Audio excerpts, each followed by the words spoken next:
నిరీక్ష prayer house మరియు centre సంఘముల తరపున ప్రభు పేరిట మీ అందరికీ నా ప్రేమపూర్వకమైన వందనములు. ఈరోజు దేవుని వాగ్దానం సామెతల గ్రంథం 1వ అధ్యాయం 33వ వచనం. నా ఉపదేశమును అంగీకరించువాడు సురక్షితముగా నివసించును. దేవుని ఉపదేశమును అంగీకరించుట అనగా కేవలం వినుట కాదు, విన్న దానిని మనసారా స్వీకరించి దానిని అనుసరించి నడుచుకునుట ద్వారా ఎలాంటి ఆశీర్వాదాలు పొందుతాడో ఈ వచనం చూపిస్తుంది. సామెతల గ్రంథం 1వ అధ్యాయం 20-23 వచనాలలో దేవుని జ్ఞానము మనుషులను ఆహ్వానిస్తూ తన మార్గంలో నడుచుకొనమని పిలుస్తుంది. కానీ ఎవడు జ్ఞానాన్ని నిరాకరించి తన సొంత జ్ఞానం ఆలోచనలు కలిగి నడుచుకుంటాడో వాడు శిక్షను పొందుకుంటాడు అని వాక్యం సెలవిస్తుంది.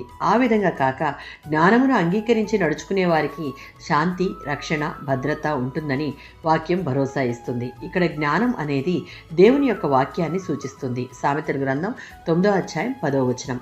దేవుని యందు భయభక్తులు కలిగి ఉండుటయే జ్ఞానమునకు మూలం. దేవుని వాక్యమును ఆజ్ఞలుగా స్వీకరించి జీవించువాడు సురక్షితముగా నివసించును. ఈ మాట ఆధ్యాత్మిక రక్షణను సూచిస్తుంది. విశ్వాసంగా మనకు భౌతికమైన సంరక్షణ కంటే దేవుని కృపలో ఉండే ఆత్మీయ రక్షణ గొప్పది. మరియు దేవుని ఉపదేశమును ఆలకించువాడు దేవుని సమాధానములో జీవించగలుగుతాడు. అంటే 23వ సంకీర్తన 4లో ఉన్నట్లు బాహ్య పరిస్థితులు, శత్రువులు, కష్టాలు వచ్చినా దేవుని పిల్లలకు నిత్యమైన భద్రత, ధైర్యం ఉంటుంది.